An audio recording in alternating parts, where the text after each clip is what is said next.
Hoje nós vamos para os répteis. Esse nome vem de réptila, que significa que eles se arrastam ou rastejam, que é o melhor disso, certo? É o melhor para essa tradução. Eles têm um sistema digestório completo.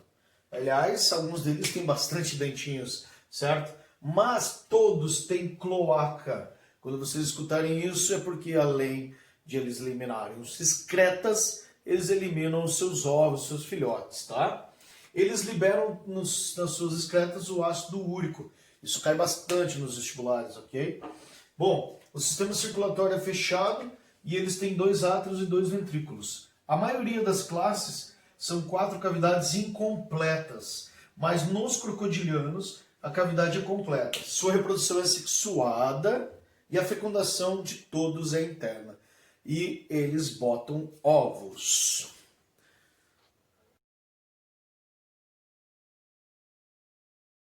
Os répteis possuem 4 classes principais.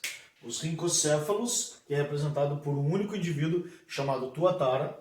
Os crocodilianos, que são representados pelos crocodilos, jacarés, gaviais, alligators, ok? E os escamados, que recentemente foram divididos em 2 subclasses. Os lacertídeos, que são os lagartos, e os ofídeos, que são as cobras. Tanto as peçonhentas como as não peçonhentas. E os quelônios, talvez os répteis mais estudados até hoje, que são as tartarugas.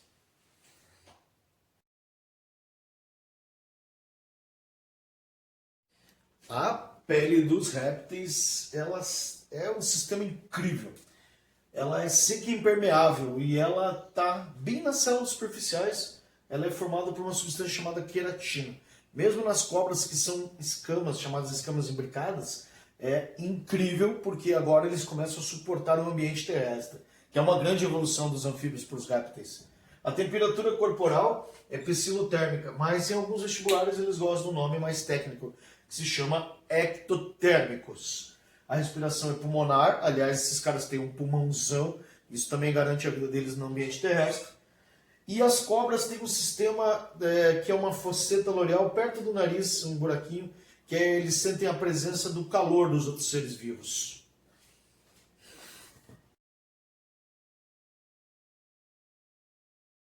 Os répteis possuem 4 classes principais.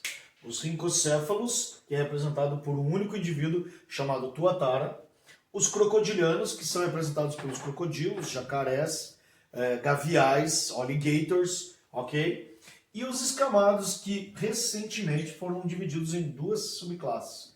Os lacertídeos, que são os lagartos, e os ofídeos, que são as cobras. Tanto as peçonhentas como as não peçonhentas. E os quelônios, talvez os répteis mais estudados até hoje, que são as tartarugas.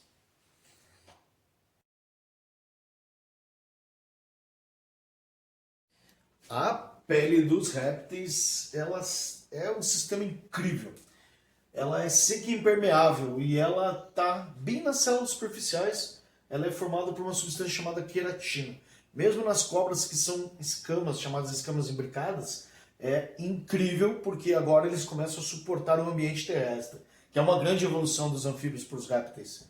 A temperatura corporal é psilotérmica, mas em alguns vestibulares eles gostam do nome mais técnico, que se chama ectotérmicos. A respiração é pulmonar, aliás, esses caras têm um pulmãozão, isso também garante a vida deles no ambiente terrestre. E as cobras têm um sistema que é uma fosseta loreal perto do nariz, um buraquinho, que eles sentem a presença do calor dos outros seres vivos.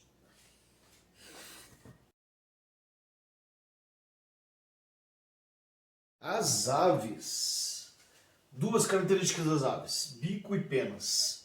O legal das penas é que elas servem como isolante térmico, elas servem como atrativo sexual, elas também fazem um próximo passo aqui que se chama endotérmicos ou homotérmicos ou homeotérmicos, animais que conseguem manter a temperatura corporal constante. Elas podem ser chamadas de carinatas ou ratitas. As carinatas têm uma carena aqui no peito, uma quilha, que serve e auxilia no voo. As ratitas não têm essa carena bem desenvolvida. Por isso são aves mais rasteiras, que não utilizam do voo para o seu dia a dia. Elas também, algumas aves têm as glândulas oropigianas. Essas são glândulas que liberam um óleo que permeabiliza as penas das aves para elas viverem em ambientes aquáticos. E muitas aves, ou quase a maioria delas, tem a siringe, né, que é um órgão para o canto, né, e o canto serve para vários estilos de vida dessas aves. A respiração é pulmonar. Esses pulmões vêm junto com os sacos aéreos, que também, além da respiração, auxiliam no voo. Papo, moela, fazem parte do sistema digestório que é completo, que no caso não tem boca, tem bico. E a cloaca, que serve para tanto as excretas como para botar os ovinhos, né? Das aves é muito interessante a gente saber o sistema digestório, porque há uma diferença entre as aves e outros vertebrados. Por exemplo, há um sistema, para começar, que não é boca, é bico córneo, né? E após o bico aqui, né, o alimento passa pela faringe, pelo esôfago, mas aqui vem o interessante, que é o papo, ó. Ele reserva a comida. Mas geralmente você vai observar, principalmente as aves chamadas de ratitas, elas engolem o alimento com pequenas pedras que ficam aqui, ó, nas moelas. Por quê? Porque as aves não têm dentes. Então elas vão jogar esse alimento que já está meio pastoso e junto aqui vai moer com as pedrinhas, vai moer esse alimento, né? Indo lá depois com a absorção. E aqui tem um sistema aqui que não tem nos outros animais, que é o proventrículo. E a moela vai moer, vai absorver no intestino os alimentos e vai soltar os excretas pela cloaca. Mas lembrando que a cloaca também serve para botar o ovo. Uma outra curiosidade são as características que as aves têm para voar. Penas, lógico, é um tegumento muito leve, né? Quando você escuta a palavra tegumento, revestimento. Os ossos são pneumáticos, ou seja, eles são bem mais porosos e cheios de ar, certo? No peito, né, existe o osso externo do peito em formato de quilha, uma quilha bem prolongada. Os sacos aéreos, certo? Que são do lado do pulmão, né? Então tem os dois pulmões aqui, certo? Os dois pulmõezinhos aqui. E está cheio de sacos aéreos aqui ao lado. Isso favorece também a flutuação no ar. E as asas. As asas também favorecem ao voo das aves.